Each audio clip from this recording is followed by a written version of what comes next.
उज्ज्वल भवितव्य आपल्या मुलामुलींचं सर्वाधिक योगदान नॅशनल इंग्लिश मीडियम स्कूलचं होय। आदर्श एज्युकेशन सोसायटीचं national English medium school Nadgive उच्च शिक्षित अनुभवी स्टाफ 10वीचा 100% रिझल्ट, डिजिटल शिक्षण प्रणाली, सुसज्ज लायब्ररी आणि लॅबोरेटरी, स्पर्धा परीक्षा मार्गदर्शन, कला क्रीडा सांस्कृतिक क्षेत्रासाठी प्रोत्साहन आणि व्यक्तिमत्व विकास यासह अनेक सुविधा। प्री प्रायमरी ते 10वी आजच आपल्या पाल्याचा प्रवेश निश्चित करा। विधिमंडळाचं पावसाळी अधिवेशन उद्यापासून सुरू होणार आहे। याची तयारी सुरू असून विधान भवनात हालचालींना वेग आलाय। पाहूयात। खरं तर मी आता आहे मुंबई येथे। मुंबई येथील विधान भवनाच्या अगदी या विधान भवनाच्या परिसरामध्ये मी आहे। खरं तर उद्यापासून पावसाळी अधिवेशनाला सुरुवात होते आहे आणि या पावसाळी अधिवेशनामुळेच अगदी विधान भवनाचा परिसर आता गजबजून गेलेला आहे आणि अगदी विधान भवनाच्या सर्वच अगदी राजकीय म्हणा की इतर अन्य सर्वच गोष्टींना अगदी येथील हालचालींना वेग आलेला आहे। आणि मी आमच्या सर्व दर्शकांना आता दाखवू इच्छितो की कशा पद्धतीने हा जो विधान भवनाचा परिसर जो आहे या परिसरामध्ये कशा पद्धतीने अगदी हालचालींना वेग आलेला आहे। खरं तर हा विधान भवनाचा हा संपूर्ण परिसर आहे। खरं तर हा विधान भवनाचा जो आता मी जो प्रवेशद्वार दाखवतो हा मुख्य प्रवेशद्वार आहे। या ठिकाणी खऱ्या अर्थानं उद्यापासून अगदी हालचालींनाच अगदी वेग येणार आहे। हा प्रवेशद्वार अगदी गजबजून जाणार आहे। संपूर्ण महाराष्ट्रातील सर्व आमदार, सर्व मंत्री महोदय हे अगदी या पावसाळी अधिवेशनाला येणार आहेत। खरं तर हा मुख्य असा प्रवेशद्वार आहे।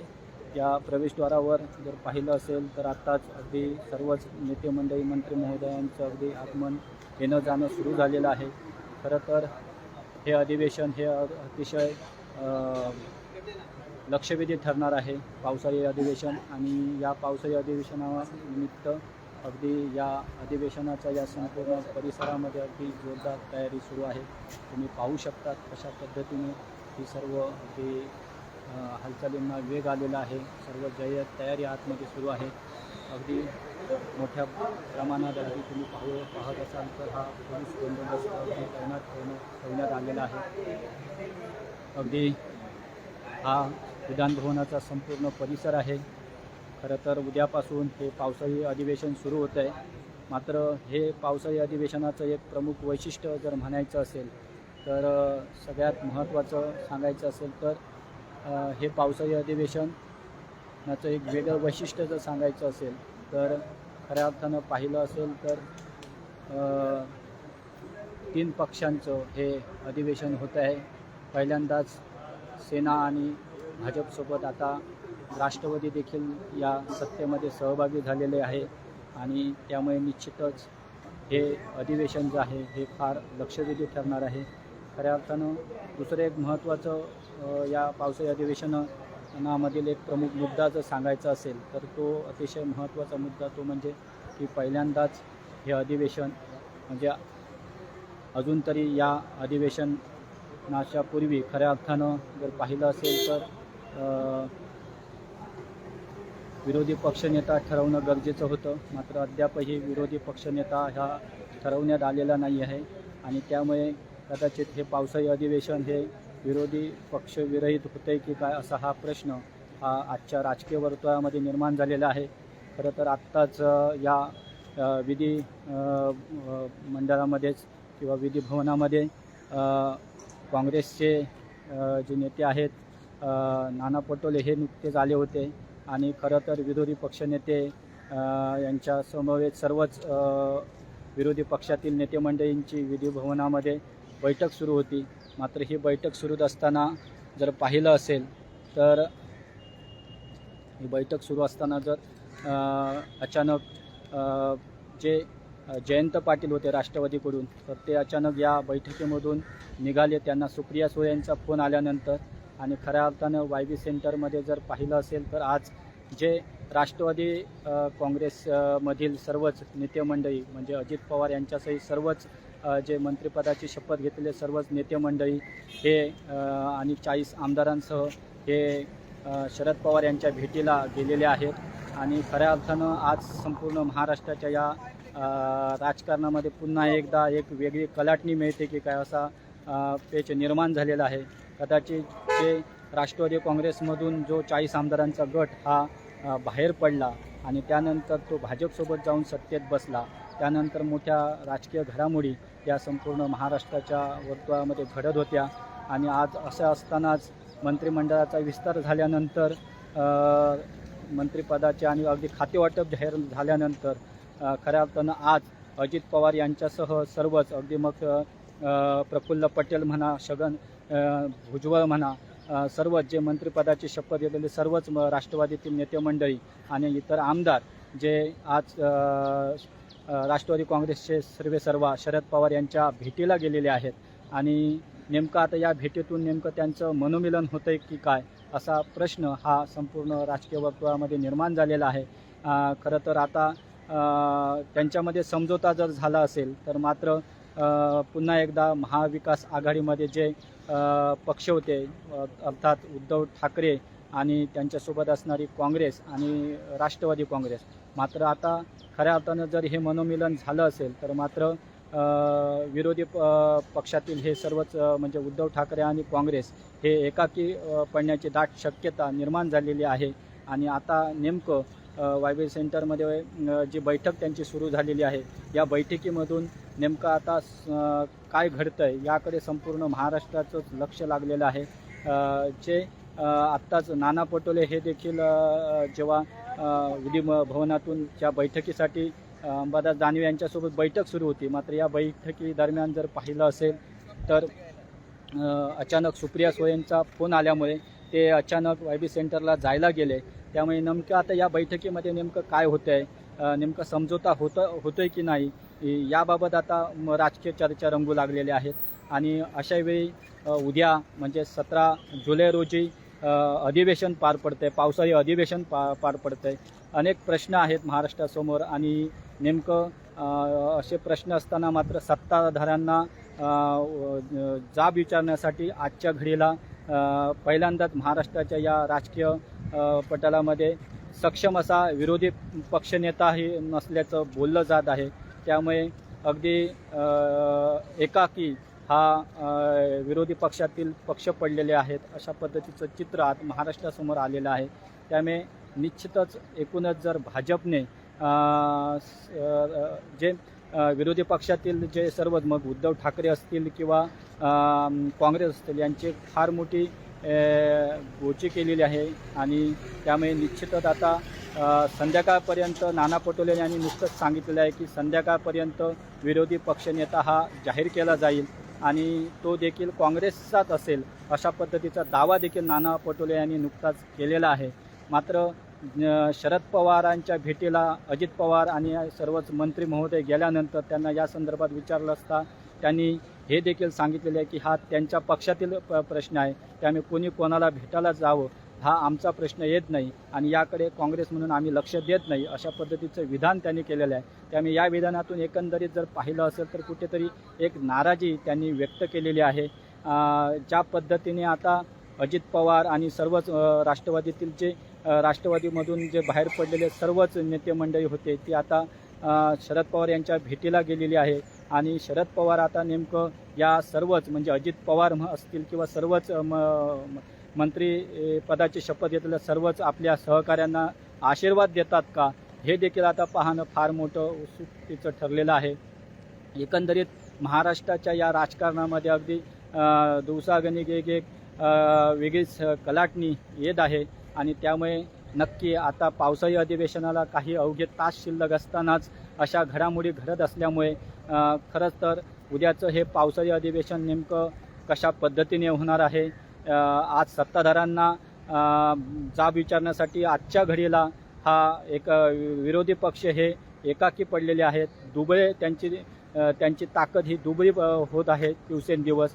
त्यांच्याजवळील अनेक सहकारी हे त्यांना सोडून चाललेले आहेत. मग ते उद्धव ठाकरे सेनेतील अनेक सहकारी म्हणा हे अगदी एक त्यांच्या म्हणजे नुकताच झालेला नीरम गोरेंचा शिंदे सेनेमध्ये झालेला प्रवेश म्हणा. त्यामुळे अशा पद्धतीने कुठेतरी एक गेम जो राजकीय गेम असतो त्या गेममध्ये भाजप सफल होताना दिसत आहे.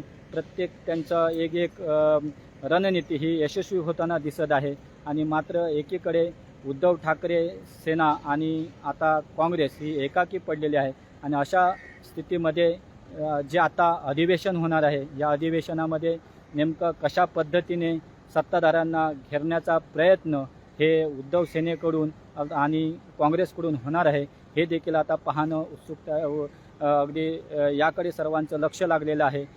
एकंदरीत पाहिलं असेल तर उद्यापासून हे पावसाळी अधिवेशन सुरू होत आहे. खरं तर जे उन्हाळी अधिवेशन झालं होतं तेव्हा उन्हाळी अधिवेशन हे भाजप आणि एकनाथ शिंदे यांच्या सेने अशा दोन पक्षांचं हे उन्हाळी अधिवेशन झालेलं होतं आणि आता हे तिसरं अधिवेशन ह्या वर्षीचं होत आहे ते म्हणजे पावसाळी अधिवेशन. आणि या पावसाळी अधिवेशनातलं एक प्रमुख वैशिष्ट्य म्हणजे आता खऱ्या अर्थानं हे 3 पक्षांचं सत्ता आता बसलेली आहे. खऱ्या अर्थानं जेव्हा महाविकास आघाडीची सत्ता होती त्यावेळी भाजपकडून वारंवार 3 चाकाचं हे सरकार टिकणार नाही अशा पद्धतीने बोललं जात होतं. मात्र आता खऱ्या अर्थानं पुन्हा एकदा महाराष्ट्राच्या या सत्तेवर पुन्हा एकदा 3 चाकाचं सरकार बसलेलं आहे. त्यामुळे आता विरोधी पक्ष नेमकी कोणती भूमिका घेतं याकडे लक्ष लागलेलं आहे. आता हे पावसाळी अधिवेशनामध्ये पुन्हा एकदा महाराष्ट्रामध्ये 3 चाकाचं सरकार स्थापन झालेलं आहे. भाजप, एकनाथ शिंदे यांची सेना आणि त्याचबरोबर आता अजित पवार यांचे राष्ट्रवादी असं 3 पक्षांचं हे सत्ता स्थापन झाल्यानंतर हे पावसाळी अधिवेशन होत आहे. त्यामुळे नक्की आता विरोधी पक्षाचे सर्व नेते मंडळी कशा पद्धतीने या 3 चाकाच्या सरकारला घेरणार आहे याकडे पाहणं फार मोठं उत्सुकतेचं ठरणार आहे. आणि खऱ्या अर्थानं अनेक प्रश्न आहेत, अनेक मुद्दे आहेत ज्यावर हे पावसाळी अधिवेशन गाजणार आहे. त्यातील कोणते मुद्दे विरोधी पक्ष प्रमुख हे घेत आहेत आणि खऱ्या अर्थानं अधिवेशनाला अवघे काही तास शिल्लक असताना मात्र महाराष्ट्राच्या राजकारणाचं एक दुर्दैव म्हणावं लागेल. खऱ्या अर्थानं विरोधी पक्षनेता आजच्या घडीला ठरलेला नाही आहे. मग तो काँग्रेसचा होईल अशा पद्धतीचं एकंदरीत राजकीय वातावरण आहे. आणि आत्ताच नुकताच नाना पटोले यांनी तसा तो दावा केलेला आहे की विरोधी पक्षनेता हा काँग्रेसचाच असेल. मात्र अद्याप ते जाहीर झालेलं नाही. अगदी संध्याकाळपर्यंत विरोधी पक्षनेत्याचं नाव जाहीर केलं जाईल आणि त्यानंतर सत्ताधाऱ्यांना घेरण्यासाठी विरोधकांची रणनीती ठरली जाईल अशा पद्धतीचं वक्तव्य हे नाना पटोले यांनी केलेलं आहे. त्यामुळे मी पुन्हा एकदा आमच्या दर्शकांना दाखवू इच्छितो की कशा पद्धतीने या ठिकाणी आता वाहनांची किंवा सर्वच विविध भागातून येणाऱ्या विविध मतदारसंघातून येणाऱ्या आमदारांची रेलचल सुरू झालेली आहे. आत्ताच आदित्य ठाकरे हे देखील येऊन गेलेले आहेत विधानभवनात. त्याचबरोबर अंबादास दानवे होते, त्याचबरोबर आशिष शेलार भाजपचे नेते हे देखील नुकतेच येऊन गेलेले आहे. हा जो विधानभवनाचा परिसर आता पूर्ण वाहनांनी अगदी भरून गेलेला आहे. अनेक वाहनं ही या भागामध्ये येत आहेत. सर्वच आमदार म्हणा अशा पद्धतीने अगदी पोलीस बंदोबस्त देखील अगदी तैनात करण्यात आलेला आहे. अगदी चोख पोलीस बंदोबस्त. आणि हे अधिवेशन अतिशय चांगल्या पद्धतीने कोणतेही अनुचित प्रकार न घडावे यासाठी अगदी पोलिसांनी देखील पोलीस यंत्रणेने देखील तेवढीच काळजी घेतलेली दिसत आहे. अगदी चारही बाजूने अगदी पोलीस बंदोबस्त हा तैनात करण्यात आलेला आहे. अनेक पोलीस आपल्या सेवा बजावत आहेत आणि ते पूर्णपणे अशा पद्धतीने वाहन तळ इथे बाजूलाच उभारण्यात आलेले आहे. वाहनांसाठी स्वतंत्र अशी इथे पार्किंगची व्यवस्था देखील करण्यात आलेली आहे. आणि विविध मतदारसंघातून अनेक आमदार हे या अधिवेशनासाठी येणार आहेत. त्यामुळे अशा पद्धतीने हा विधानभवनाचा संपूर्ण परिसर हा पूर्णपणे गाड्यांनी भरून गेलेला आहे. अशा पद्धतीने इथे सर्व पार्किंगची व्यवस्था ही करण्यात आलेली आहे. आणि आमच्या ह्या सर्व दर्शकांना मी दाखवू इच्छितो हेच ते विधानभवन आहे जे उद्यापासून महाराष्ट्रातील अनेक प्रश्नांनी गजबजणार आहेत.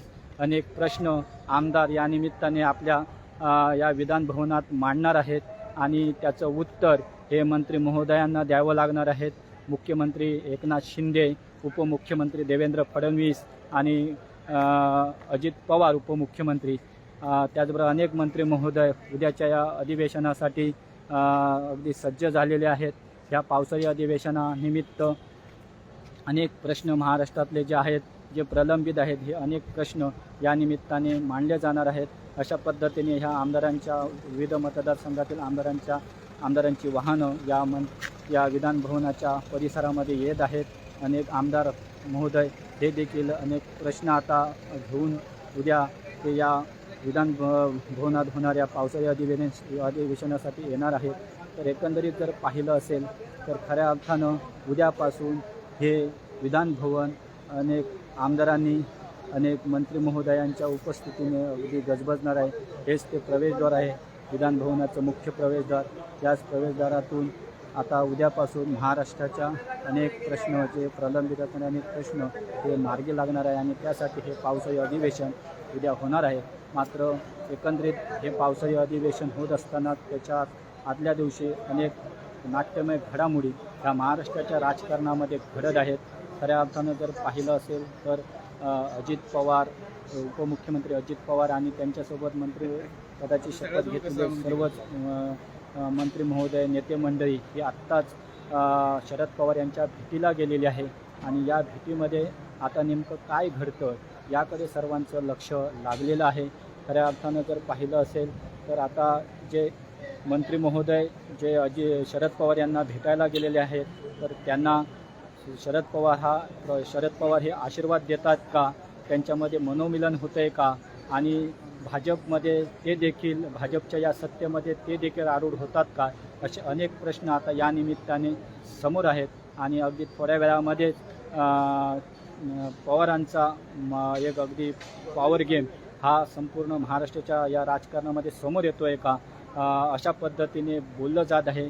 खऱ्या अर्थानं जेव्हा अजित पवार यांनी राष्ट्रवादीतून एक मोठं बंड केलं त्यानंतर खरं तर राज ठाकरे यांनी देखील हे बंड नसल्याचा दावा केलेला होता. मात्र आता कुठेतरी अजित पवार आपल्या मंत्री महोदयांसोबत शरद पवार यांच्या भेटीला गेल्यामुळे कुठेतरी पुन्हा एकदा राज ठाकरे यांनी केलेल्या या वक्तव्याला एक दुजोरा मिळत आहे की हे नेमकं बंड होतं का, की हा एक गेम होता काय, अशा पद्धतीची राजकीय चर्चा आता रंगू लागलेली आहे. आणि अवघ्या काही वेळामध्ये नेमकं या भेटीतून नेमकं काय घडतं आहे, शरद पवार, अजित पवार आणि इतर सर्वच सहकाऱ्यांना किंवा पदाची शपथ घेतलेल्या सर्वच आपल्या शिलेदारांना, सहकाऱ्यांना आशीर्वाद देतात काय आणि भाजपच्या या सत्तेमध्ये ते सहभागी होतात काय, असे अनेक प्रश्न या निमित्ताने आता निर्माण झालेले आहेत. तुर्तास प्रुडंट मीडियाच्या या सर्व दर्शकांना आपण इथेच थांबत आहोत आणि ज्या पावसाळी अधिवेशनाच्या ज्या काही इत्थंभूत घडामोडी आहेत त्या आम्ही वेळोवेळी आमच्या सर्व दर्शकांपर्यंत पोहोचवणार आहोत. तुर्तास तुम्ही पाहत राहा कोकण 7 लाईव्ह. आमचे दिवसभरातले सर्व अपडेट्स, ताज्या घडामोडी आणि थेट लाईव्ह पाहण्यासाठी सबस्क्राईब करा, लाईक करा कोकणचं नंबर 1 महा चॅनल कोकण 7 लाईव्हचं YouTube चॅनल.